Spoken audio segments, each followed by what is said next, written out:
Hello, everyone, and welcome to another exciting episode of Attack of Opportunity.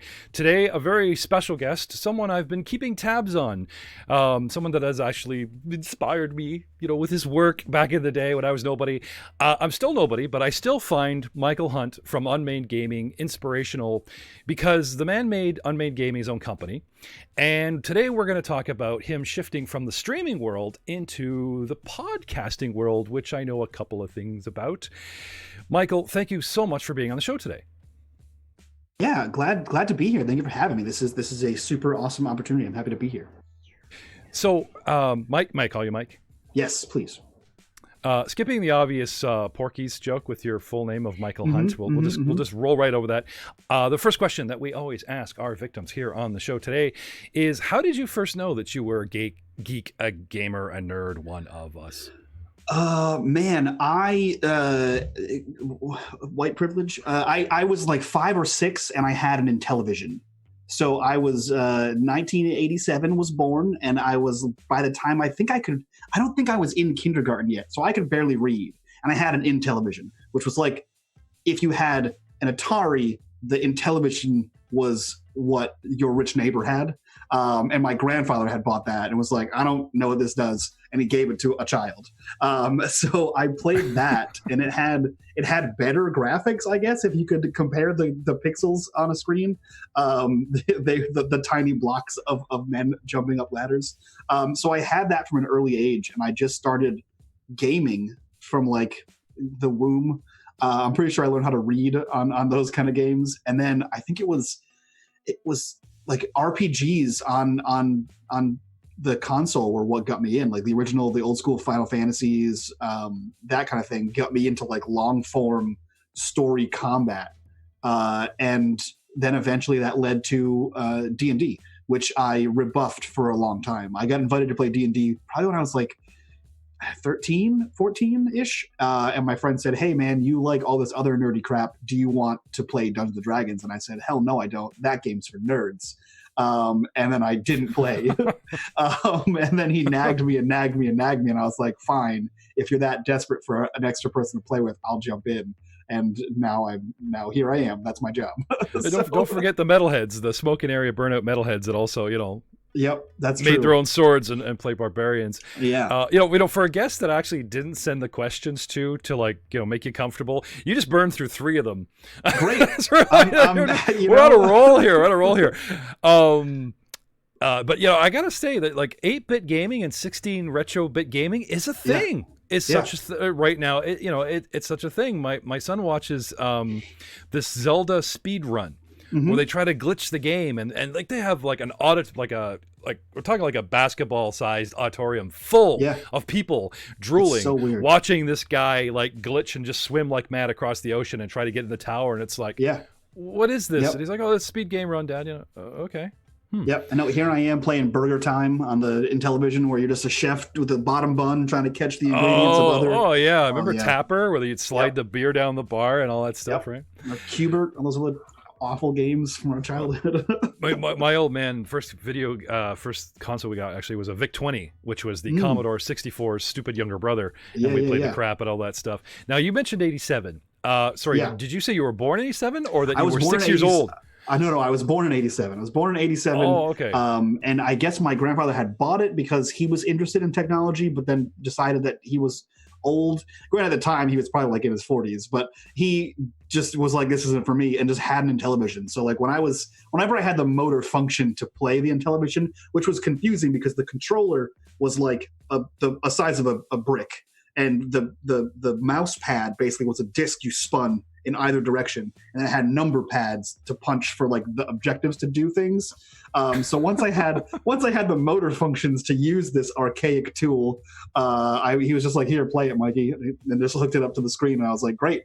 And that's every time I would go to their house, I'd just play this game nonstop. So that's cool. That's cool. It's 87. In 1987. Yeah. Picture it. All right. two hours north of Toronto, a young Canadian boy obsessed with Russian, yes, in the back of a car, 16 years old, and his bandmates are talking about Dragonlance novels. And, I've told this story too many times. And, but 87 was the year I discovered gaming myself. Nice. Now, you led right in the questions about this right into, being a gamer. So obviously since you were 6 and RPGs. So it brings us right around to the big question is what made you decide to start making your own content? What got you into, being in front of the camera and the microphone? Hubris. That's it. I am Icarus and YouTube is the sun. That's really what it is. So I deployed to Afghanistan in 2011 and, I had the fortune of deploying with a friend of mine, and we found that on a different side of the base, there was a civilian there who was running D&D for the troops, which I was like, we're going to play. And so he had done a thing where he reached out to WotC, and they were like, here, have a bunch of free crab. He reached out to Litco. They were like, here, have a bunch of free gaming supplies. And so he was stacked up with gaming supplies, and we played D&D 40. And that was the first time I had experienced like intense cinematic narrative style gameplay. Like before it was like you're in your teens and 20s and it's like we stab the guy, we take the money, right? Everyone's a murder hobo when you start playing. But this was like cinematic and like people were like feeling emotions and I was like, oh shit, this is D&D. Like this is role playing. And then that inspired me. We actually played in his massive homebrew world, which inspired me to make my own homebrew world because previously I had like made homebrew villages and homebrew adventures and that kind of thing, but I never made, the world. And so I started doing that. And then I started consuming content on YouTube from people like Matt Click from A Fistful of Dice, Michael Barker from How to Be a Great Game Master, the Kearney brothers from Tabletop Terrors, all these people that were for me, the start of the YouTube content creation scene, Dave from Nerdarchy, those guys. And then I came home and Matt Click had started the Provokers. And I think this was like 2014, maybe. He started the Provokers, which is like he grabbed a bunch of other YouTubers and said, hey, man, I'm going to play a game. We're going to use Google Hangouts, and we're just going to role play. And so they did. And it was Google Hangouts in their office with like bad lighting, terrible microphones, and Google Hangouts, every time you made a noise, the camera would switch to you for no reason at all. Whoever was the loudest person, that's where the camera would focus. And so it looked bad. It was a great game, but it looked bad. And I'm watching it and I'm like, this is great content. It's terrible to watch. I could do this. Like it can't be that hard to produce what they're making. Yeah. And so I was sounds like, familiar. Yeah, and so I was like, sure, let's try this. And then a few months in, I was like, this is way harder than it sounds like. And my videos look like trash. And so it's been an uphill battle since that day. So yeah, August 2015, we were like, we're making the jump. And that was the first day, August 15th, 2015 was the first day we launched our very first episode live on Twitch, live playing my homebrew D&D 5e world. And it was bad. It was bad. We had a webcam on a tripod 10 feet away from us to get the whole group of people. And it's me and my 4 other friends sitting on couches sideways from an up-down, like a downward angle. And we all just look fat. And we have our Yeti microphone in the middle of the group on a glass table. So anytime we rolled dice, your eardrums blew out. It was just terrible. It was a terrible content production. Oh, I know, but you gotta have that. Oh, those were the days. Yep. We still reminisce about our early first pod Star Wars days where we all had like Xbox headset mics. Oh yeah. And trying to figure a way around Roll20 and all that kind of thing. But good times. But you learn. Yeah, exactly. As long as you strive to improve. But I found there's a huge market for the sort of laid back amateur. Like just accept us who we are. Yeah. There's a Yeti in the middle of the table. We're drinking and we're just and people dial into that. I feel I'm there. Yeah, and we actually have. Yeah, we actually have a few of our viewers from 5 years ago that were like, oh, this just looks like 4 nerds playing D&D in their basement. And that's what I did. And so that's how we got our first core group of people. And they're still here. They still hang out on the stream. They still come by and watch. They still are active in our community.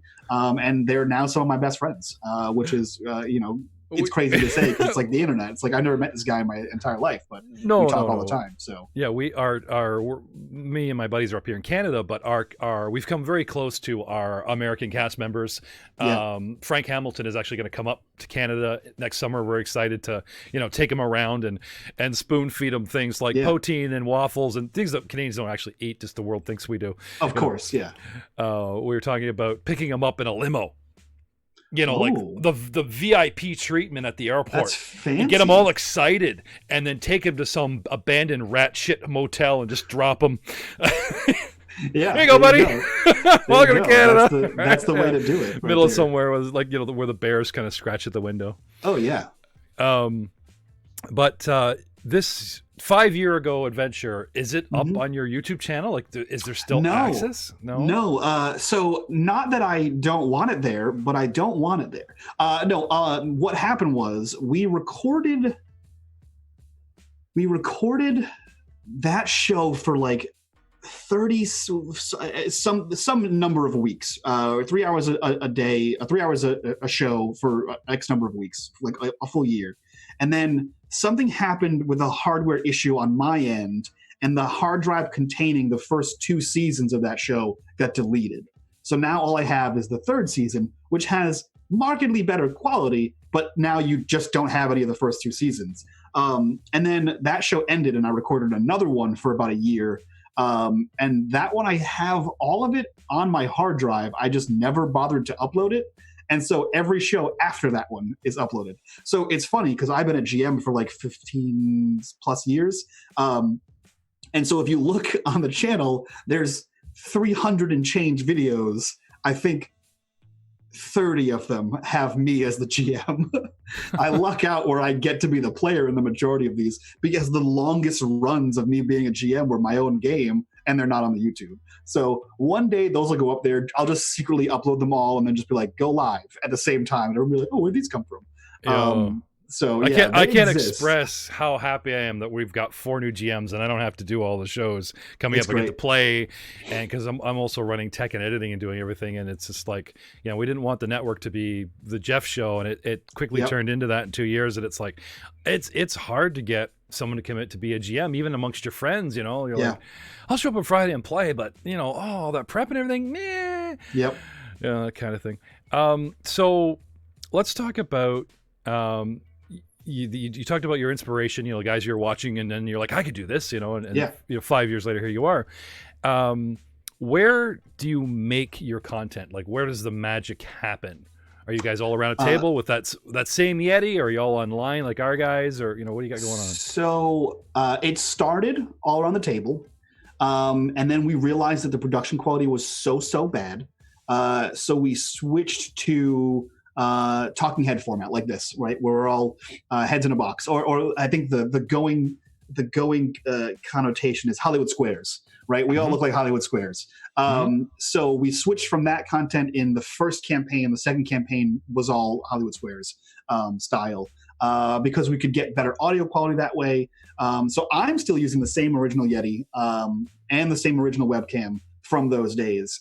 However, the people that are now on the show, it went from being just my friends locally to we have people in England, we have people in Canada, we have people I role played with for like a year with Guy Sklanders from How to Be a Great GM, and he's in Japan. So we had people all over the place, both sides of the coast of America. So yeah, pretty much everywhere. I actually know Guy. We had him on the show. I met him through Michael Kasevin. You mentioned David Friant, who was kind enough to actually do an episode. I can't say I know him personally, but great bunch of guys. And they stream Sabre Dice with Cody Lewis, right, and all those guys, and they're the who you want to know, who you want to be, for us lads getting going and that kind of thing, but a really kind bunch of people, because if they can't talk to you personally, you see it in their content. They're not looking the camera in the eye, they're reaching out to the stranger gamer going, this is how I feel about this, and let's go on this journey together. And you feel them as soon as you see them. And that's actually how I know them better. Is I was also on Sabre Dice for like the last year of the existence of Sabre Dice, as well as before that I was a GM on Sabre Dice for their little. They had a sideshow with a few extra people, with like Ted from Eriki and a couple other people, Jordan from. I think he just changed the name of his channel, but it was the all the lore for Forgotten Realms. He did that channel. Jordan with the PH in the middle, and Wylock Games, the one of the crafting guys. So yeah, we had a little run over there, and then they were like, "That was cool. Come on the main show." And I was like, "All right." That's what I do every day anyway. We're gonna have to get you to drop all these links everywhere we can find you, and follow Mike's journey as he went. Like even if it's somebody else's owned content, you got to give me all these links. I'll put them in the chat. I'll put them in the in the description, and we can follow your journey for the last 5 years, because that would be awesome. So right now, like now, how many different shows do you have? What do you got up and running? Right at this second. We technically have 4 as part of Unmade Gaming. So we break the year down into 4 seasons, like the rest of the world does. Except in our seasons, we have 3 actual play tabletop games going at a time. So they last about 12 weeks, and then we have like a week off, and then we have 12 weeks and no week off for 12 weeks. Now, sometimes these games will go their 12-week run, and then we'll be like, second season, and then they go for another 12 weeks. Or sometimes they just rotate out, and then we have new games coming in. So right now we're playing an indie game called Monster of the Week, which is very much like Supernatural kind of thing. That one's really fun. That one's really fun. Sorry, we had we had I can't remember the name of him. Rev from he does that one. Sorry, I just meant I am familiar with this indie system, and I'm hoping the fans are too. Sorry, please continue. That's awesome. Yeah, and we're actually playing in that one in fake Toronto. We have a homebrew version of Toronto called Toronto. Really? Yeah. Well, our GM is dare you? our GM is from Toronto, so we have a Canuck for a GM. So we have that game going on. And then on Tuesdays, we have a game. It's based off Monty Cook Games Cyber Systems, and we're playing in the Dark Crystals world of Thra. So we're all Gelflings fighting Skeksis. And then on have you seen the new TV show? I have yet to check that out. We're playing post TV show pre-movie. So like where the TV show ends, we're playing a couple months after the TV show ends.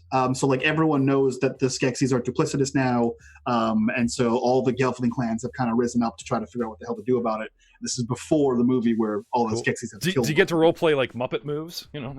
I do that in my regular life because I'm Kermit the Frog, but not on screen. But yeah, we actually had Fizzgigs, the little dog creatures, pop up in the show, the GM was having a little fun role playing as the Fizzgig. So he's making like growly dog barking noises, and so while he's doing this role playing with someone else on screen, I'm over here secretly finding a GIF to overlay on his face live. So while he's unknowingly role playing and like barking and stuff, I have put a GIF of 2 Fizzgigs talking to each other in barks over his face live. Please tell me there's a GIF out there in the world where in the original movie Fizzgig throws a tantrum and they just have him on the log. He's just like going on his little log, right? I think that's the GIF I used. If I'm being honest, dude, you gotta send me that. It's too much fun with that one. Yeah, that's great. And then on Thursdays, we have a game called Coriolis, which is a Swedish game out of the company Free League, which is my favorite company. And it's a space game. And that one's really fun. It's really fun and dramatic. And that's it for now. And then we have the podcast, which we just started recording, which will be launching in February, called Dark Fortunes, which is a D&D 5e pirate-themed adventure set in the Humblewood setting. Which is like D&D, but all the characters are some kind of avian or like a fox or a deer or like, they're all animal based, but they're like, anthropomorphized animals. And you say anthropomorphic gaming, Yeah, so kind of like an Aarakocra, but like everyone is that, right? So like I'm playing like a crow, we have a fox, we have a stag, and we have a skunk. And we took that setting because we liked the world, we liked the lore, and we liked the characters, and we took that setting and said, nah.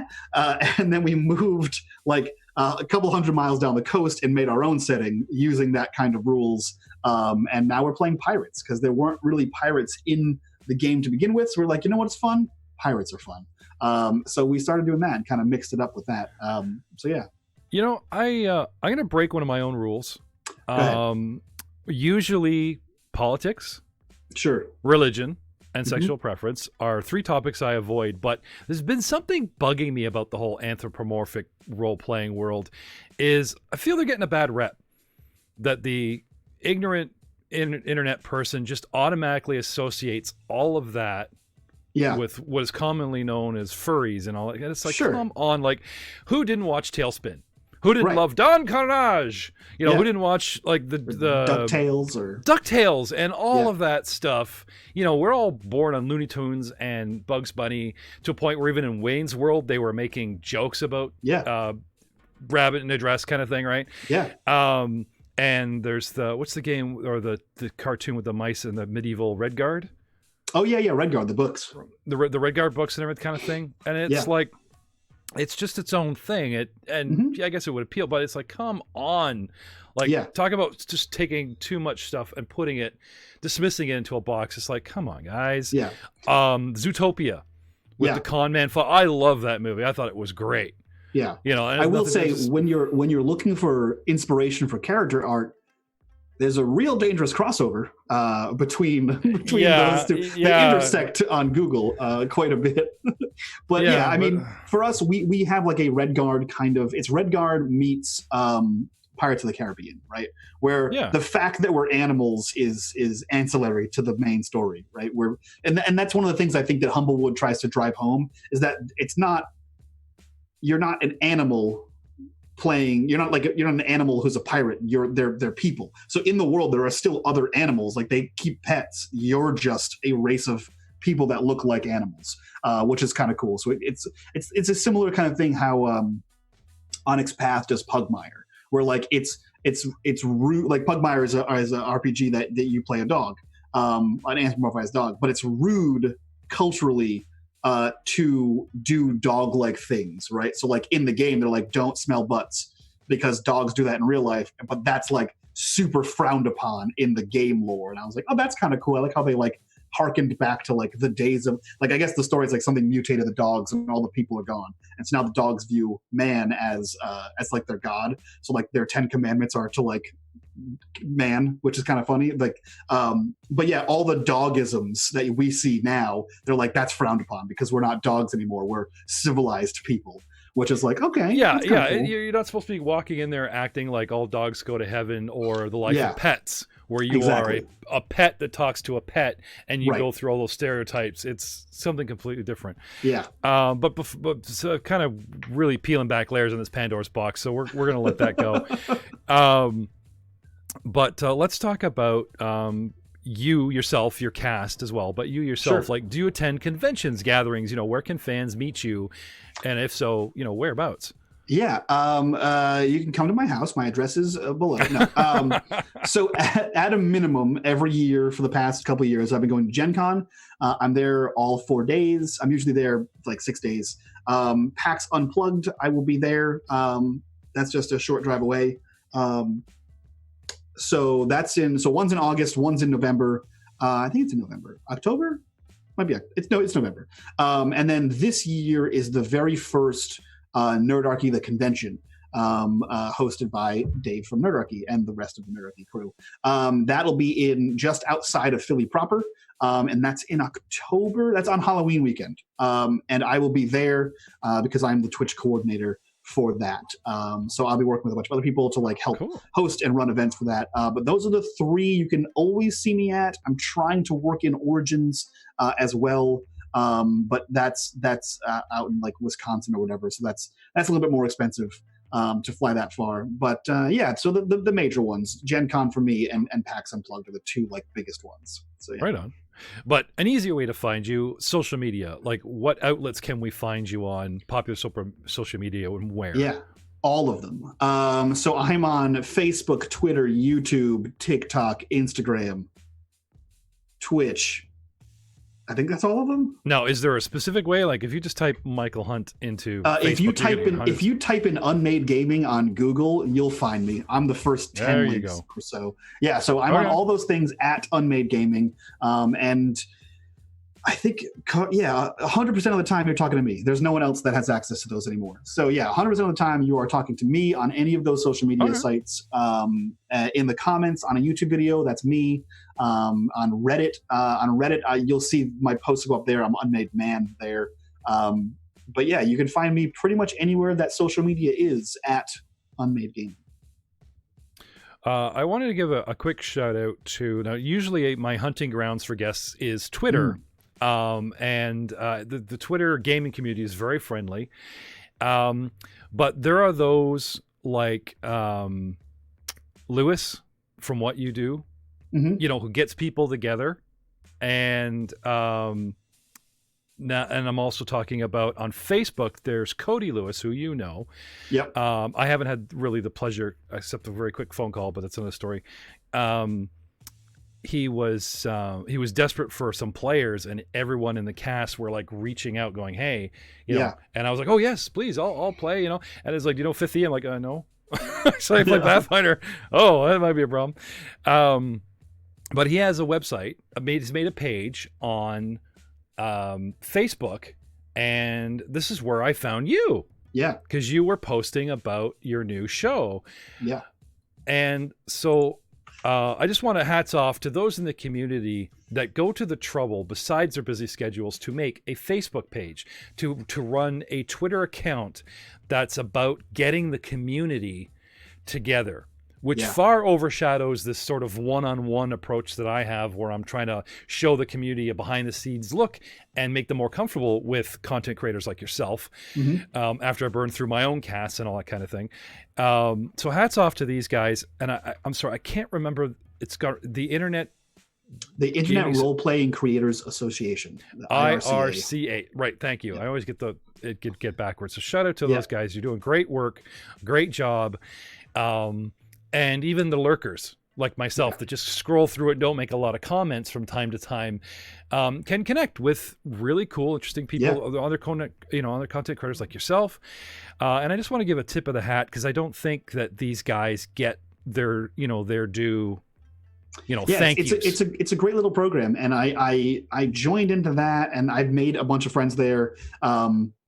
Like I said, I posted that thing, and I got a few replies, yours included, and it's been great so far. I have a thing with Bill Allen coming up soon from that same kind of post. Jake Norman from MTD. So that's going to be really cool too. So yeah, it's all about making connections, and we as content creators often build communities around our content, but not for other content creators.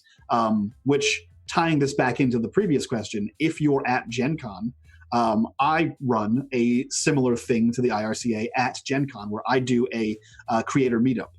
There's a bar, an undisclosed location, at Gen Con on an undisclosed day. Whereas if you are a content creator and you get in touch with me, I will give you this information. And last year we had like 100 and change people we took over the entire bar. So every year that we've hosted it, it's grown. It's almost doubled every year. And it's just really a fun time. It's like, because all the content creators, we exist on the internet, right? That's why VidCon is a thing, so that other content creators can mingle with other content creators and their viewers. So yeah, this was a creator event only, and so it was all kinds of people from the YouTube space, the podcast space, the Twitch space, all just kind of mingling and meeting face to face and getting some talk time in with each other. It was just over drinks, and it was a great time. Yeah, like tips and tricks. Like before we aired this, you and I were back and forth about tech issues and our experiences and stuff, kind of thing. Because you gotta share what you know. Yeah. And the other guy's like, oh, well, what about this? Do you know about this? Talking about programs and all kinds of type of thing. And over drinks. Yeah, that sounds like fun. Yeah, it's a great networking event. I know shows have been born out of it. I know interviews and crossovers have been born out of it. So yeah, it's a really cool thing. Right on. But you can't always get to the States. Like myself, we're up here in Canada, crossing the border is a big pain in the ass right now. So for someone like you to sort of take that chance, put yourself out there and just, slam and, hate to say it, spam these sites and going, hey, this is what I'm doing and I need people to take a look or help me. Yeah. I get a lot of bad press about being spammy, and it's not how I see it. It's just, I'm really excited about things that are going on in projects, and I approach people and everything. And if you just sort of post something anonymously, yeah, I get it. You look spammy. We do much better with, like I said, this one-on-one approach where it's like, oh, okay, yeah, he's harmless. He's Canadian. He's just really excited about his content. And, you didn't know that I could help you out, put you on this show. And, I didn't know this thing about the technical we were talking earlier and back and forth. Yeah. But you can't let that kind of thing keep you down. Oh, yeah. I'll be the first to admit that when I busted on the internet 3 years ago, I took a serious step left instead of step right because I didn't know what I was doing. I'm not saying that I offended people, but, I found a lot of content creators and stuff were just kind of like, they were speaking to each other, and I'd raise my hand as politely as I could, and I just got a whole bunch of, who's that? He's just pro advert. It's like, well, you just talked about your show. Yeah. I want to know about your show. Get talking, and then it's like, oh, here's my show. Yeah, there's a weird dichotomy with internet creators. You find that people are either very insular, and that's the more dangerous is too strong of a word, but I don't have a replacement for it. Where it's like, if you think, if I send fans over or viewers or community members over here to this other people, I'm actually taking away from myself, which is never the case. And then there's the other side, which I believe is growing. It's a growing mentality, which is, a rising tide rises all ships, right? So if I do better, I can be like, hey, go check out this other thing. And then now you like two things. It's not like you like me or this other guy. It's you can like both. We're humans. We have a lot of cognitive capacity. You can like more than one thing. Yeah, Rick Sanchez from Find the Path, the other Mummy's Mask, the one that's doing really well, and we're like, cool. I turn to my guys, I'm like, see, I told you that adventure would be a good one, somebody's doing it, because we've had trouble getting ours going, but it's like, I knew it, it's doing well, but good for him that he's got this going. I just want to see this stuff out there. When we started Age of Ashes, we really dropped everything to be the tip of the spear and launched our show at like a week in. And we were the first, and we're like, yeah, it doesn't mean we want to be the most popular or the only or whatever. No, there's like 6 up and running now. And we check them out, and we're like, oh, they're doing that with that. That's cool. Or, oh, look at this guy, type of thing, And we hope it's the same way with us. We hope people check out our show, not just fans deciding which is their favorite or which one to stay with, but other content creators that, comment back and forth going, I like what you did here, or, like this is really a kind of a faux pas back and forth. And everybody learns, everybody grows. Yeah. And I mean, and that's the thing is like if you exist in a vacuum, you'll produce the same trash, right? It's the same kind of thing. Like if you didn't get comments saying, I really like this on your videos from viewers, then you wouldn't know to continue making that. It's the reason why we harp over analytics to find out like, oh, what did they like? Oh, when did they stop watching? Oh, here, what did I do here to make them stop watching kind of thing. So if you don't have feedback from creators, from viewers, from community, from your mom, you'll never grow. That's a good point. A lot of people mistake our hunger for views and likes as like an ego popularity. It's like, no. This is a mechanic where we can learn to make better content for free, by the way, for the viewer, because it's not free to us. We're in debt up to our eyeballs for a passion. Like, not to boo-hoo this, but you know what I'm saying? Like, this is why and there's great things like Patreon and stuff exists and merch and whatever. We're already living the dream, people. We're already making the content that we love to make. We're already here. Yeah. Okay. But we go to work, we come home, we pay bills, and whatever free time we have, we make the content that we love. Yeah. We're already here. It's already up here for you for free. And we are already in debt. So the mentality of like, oh, he's launching t-shirts to make more money, or he's he's begging for Patreon. It's like, that's kind of like looking after some backlog of debt that we're carrying, guys. This is not, trying to make us rich. Now, there are some who drop their job and can live off Patreon, and hey, great. That is really, a dream upon a dream kind of thing. But then again, you are taking on so much more work. Like these guys, you mentioned David Frant, and he's going to a castle to DM, and everyone's like, oh, wow, it's so great, and $2,000 to get there. It's like, are you kidding me? I would I would sell a kidney to Yeah. fund that, just to go and because you're just doing what you love to do. Yeah. I'm a little bit over dramatic about this because I came out of the 80s when gaming was still taboo. Before the 90s came around and Harry Potter and stuff made it cool for the normie audience or whatever, it was a very uphill battle. Yep. But anyway, sorry. Speaking of merchandise, what about you? Do you have any merchandise? Fans can buy where they can find it. Kind of. I mean, I have it. It's out there. I don't promote it because it's not. It doesn't make any money. So if you really want it, it's if you really want it, I made it and it's there. Again, if you Google Unmade Gaming, I think it's probably like link 8 or 9. But you can get like our logo on a shirt, and that's about it. We sold a handful of them. And I already had paid for the logo design, and it was free to slap it on a shirt. And I was like, oh, that's kind of neat. So no, we don't really do merch. We do have a Patreon, however, so you can support us that way, or we're on Twitch, so you can subscribe via Twitch. And there's like different bonuses depending on where you are. I think Patreon obviously has the most bonuses for what you get. But obviously that has a steep incline for depending on what you want. I think the highest end is like, I run a game for you. And your friends. And yeah, that's really it. Like everything we put out is free. And we thrive on comments. Like I literally get alerts on my phone about the comments on YouTube. And then I see them, I screenshot them and send them to the cast. Like we have a group chat for the cast, and then the cast goes, "Oh my God, this is so amazing!" So like myself, the producer, the player, and like oftentimes a GM, like we thrive on this kind of content. When people are like, "Oh my God, this is the best space show on YouTube," I'm like, that. There's so many space shows, and you think this one's the best. Either you haven't seen any, or this show's good. It's one of the two. So, but we love it. We interact back and forth in the comments. Like the cast kind of jumps in sometimes, and they're chatting back and forth, and we get a couple on like Facebook, on Twitter and stuff, and we literally thrive. If I could eat comments like that, I would just quit my job. No, like, it keeps you going, man. It keeps you going because, like I said, you get some of the negative comments, and even if they're being nice, going, well, he's heavy on the mic, or what's he doing with this? I'm not feeling it. It's like you carry that with you, and it's like we're already paranoid. Yes, a lot of our heads don't fit through most doorways because of egos, but we're also inside we're paranoid. It's like, love us, please. Yeah. But it's. I'm really kind of explaining this the wrong way. I'm kind of digging a hole here. But I agree with you. It's like a single comment on YouTube that you can share with your cast validates the trouble you go to put wife, baby, job, everything aside. Yep. Sure, you're having your own fun, but we could just hang out in the basement and play for fun, people. We are setting up cameras, buying internet feeds, buying hosts. This is right, this is wrong. We got to set this up for you for free. There's a lot of trouble and pain in the ass involved to do that.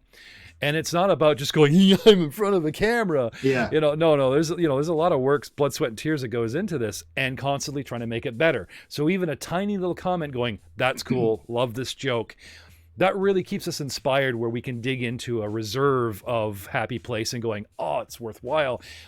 Anonymous Bob really liked this, type of thing. Yeah. I think every 2-hour stream I do is about 5 hours of work.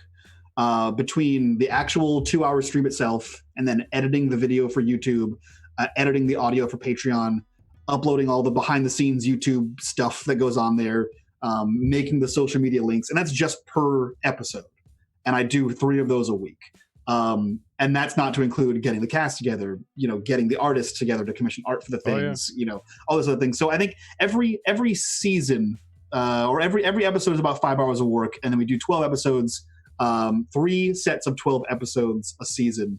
And then we do that several times a year. So like now we're doing a podcast on top of it. So I work a full 40-hour week job, like you were saying. So I literally wake up in the morning, I work out, I go to work, I come home, and then I eat whatever's laying around the house. I catch up on YouTube, and then I work until midnight, and then I repeat. So, it is, if you could only get it up faster, like the hunger for content. Somebody was asking me, I was talking with a fan, and they were like, "Would you do this for a living?" I'm like, "No, I have a 40-hour job. I'm what the Americans would call a greengrocer." Yeah, I have the luxury of daydreaming at my job all day, thinking about how to go about something that evening or whatever. But there's wife, family, kids. elderly parents, that all need your time and attention, that really should and must come first before you get around to, like, I'm sorry, this, there's 3-week gap between these episodes, or we only have so many hours on a Friday or a Monday or whether we can shoot this stuff. And the more shows that you're interested in bringing in, and like I said, there's I really do have a genuine respect for someone that has a narrow focus, that can pick one show, one thing they love, and stick to it and do well. Or even if it tanks, they are seeing it through to the end, going, guys, we did this, we had fun doing it. Yep. You throw it into the sea of podcasts that's out there, and maybe you get a bite or two, but like, you did it to do it, so that's that's the kind you want to do. Myself, I'm stuck with the too many ideas too quickly, and we've spread ourselves really thin, like you're running through a field dropping matches, hoping that one of these will turn into a spark, wildfire. Apologies, Australia, bad analogy. Okay, moving on. We talked about your merchandise, we talked about social media, and I've, unfortunately, again for you, have snuck in several attacks of opportunity talking about my woes, our problems and everything. But that's the idea of the show. It's your show, so yeah. It's a back and forth. Couple optional questions that you do not have to answer. First, personally, I find this interesting, and I do find our viewers and listeners find this very interesting. Yeah. Nowadays, the Closet Geek is out. And people are very interested, not just the stereotypes of the artists and everything that you'd expect to get into this. Ditch diggers, lawyers, doctors, people that shovel poop for a living, people that wash your car. This the most surprising book cover that you wouldn't expect. Yeah. Is into this stuff. So I usually like asking people, what do you do for a living? So Michael, what do you do for a living? I am the stereotype. I work cybersecurity. I work on computers for a living. That's it. No, I am a nerd. No, yeah. So I had an interest in computers when I was a kid. I built my first computer in like 5th grade. I took a programming language in like middle school. And then I joined the military in 2006. I qualified for like almost every job in the military. And at the time I said, what job works on computers? And they said, this one. Okay, so I signed up for that one job, and I've been doing it ever since in the Army. And then I have been for the last few years. I work cybersecurity, doing like hacky things, anti-hacky things, network security for the Navy, and that's what I do. So I am the prototypical geek. I work on computers for a living, and I come home and play Dungeons and Dragons. Well, I've just moved your logo because, how did I bait this guy to be on the show? I said, we'll talk about your latest project. We're 40 minutes in, and we're finally getting to the topic at hand. Let's talk about you shifting your focus from video to strictly podcasting, the Dark Fortunes podcast, which is being made by you and Unmade Gaming. And I have a lovely shot of you and your cast here. Tell me about Dark Fortunes. So Dark Fortune. So I have been wanting to make a podcast for a hot minute now. When we started our Patreon, we started ripping the audio from all of our shows and putting that up on Patreon as a pseudo podcast, and everyone seemed to enjoy it. And I've seen podcasting has taken off over the last 4 or 5 years. It's had a steady incline, and I've been seeing a lot more tabletop oriented content on there. And I was like, well, I already played tabletop games. Let's try to do some podcast stuff. And I've been doing it for enough years consecutively that I have a few friends in the industry that want to join in and help and have fun. And so we launched our first podcast. We recorded the first few episodes Monday. There's another one recording today. There's another one recording on Saturday. So we're recording a bunch of episodes. We're dropping this on February 10th is the very first episode to come out. That's going to be a big lore dump so that you can kind of get caught up on the world of Humblewood and our new homebrew portion of Humblewood. But yeah, we wanted to do a D&D podcast because everyone loves D&D, quote unquote. And we all cut our teeth on D&D. We all play D&D before. And in a space of tabletop gaming, when you say tabletop, people think D&D. And so for our first foray into the tabletop podcast section, we didn't want to come out of the gate with something crazy and like indie. We wanted to come out with something that kind of already had an audience, but a little tweak on it. We don't see a lot of pirate podcasts. We don't see a lot of Humblewood podcasts. We're like, let's combine those, push that out of the gate and see what happens. So yeah, we're doing a Humblewood pirate-themed podcast. We have an amazing cast of people. We have my friend Johnny as the GM, who's the essentially the GM in resident at Unmade Gaming. He's been a GM on Unmade Gaming for 3 years, like nonstop. Every season he's a GM, so every week you see Johnny. Every I'm looking at the names on the billboard here, and it's like I don't see a Johnny. Which one is? Oh, so Johnny is the center one on the billboard. That's Video Store Cowboy. Okay. Yeah, the black and white photo. That's my friend Johnny, Vid Store Cowboy on Twitter. You can primarily find him on my channel. He's the GM for our Dark Crystal game and a litany of other games on our YouTube channel. We have V, who is V Muse. She's the crafting muse on YouTube. She is a GM for Cobalt Press. She is a player on one of the Nuraki games. She's a player on many Terrain Domains games. And she is a crafter in her own right. She has an amazing YouTube channel where she crafts all kinds of crazy terrain out of like household products and all kinds of awesome stuff. I'm actually kind of a fan. I follow her actually. I really love her content. Yeah, she's a super amazing human being. She's such a sweetheart.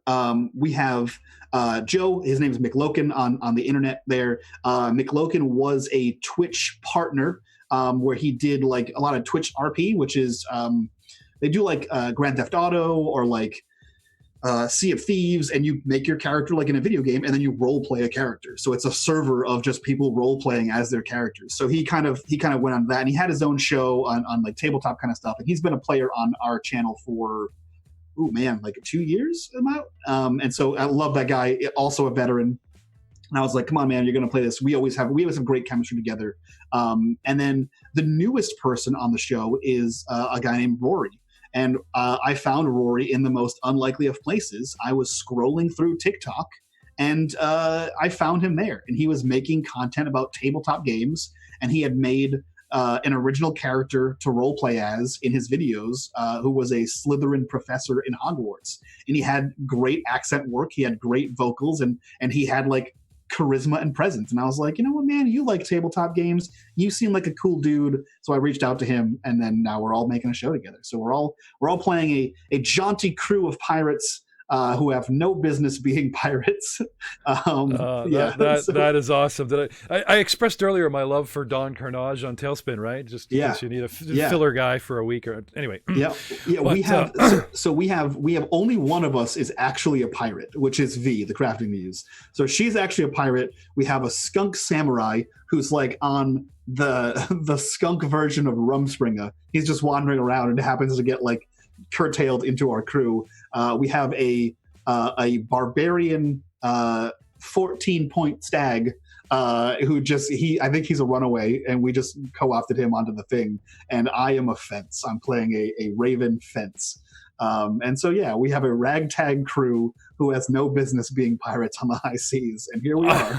So you've got a stag barbarian, a raven fence, a skunk samurai. Oh, and the captain of the ship is a fox. Yeah, she's a fox. Oh, okay. I was gonna say I love Kung Fu Panda. I just thought that was hilarious how they made the styles, tiger style, a tiger, and I thought that was. I was like, oh, that's really cool. Watched all of them. You know, kids stopped watching them after a second. I'm still watching them with my wife, going, "This is funny. This is good stuff." You know? Yep. Oh, that was very cool. So this launches in February. Yeah, it launches in February 10th as part of the Don't Split the Podcast network.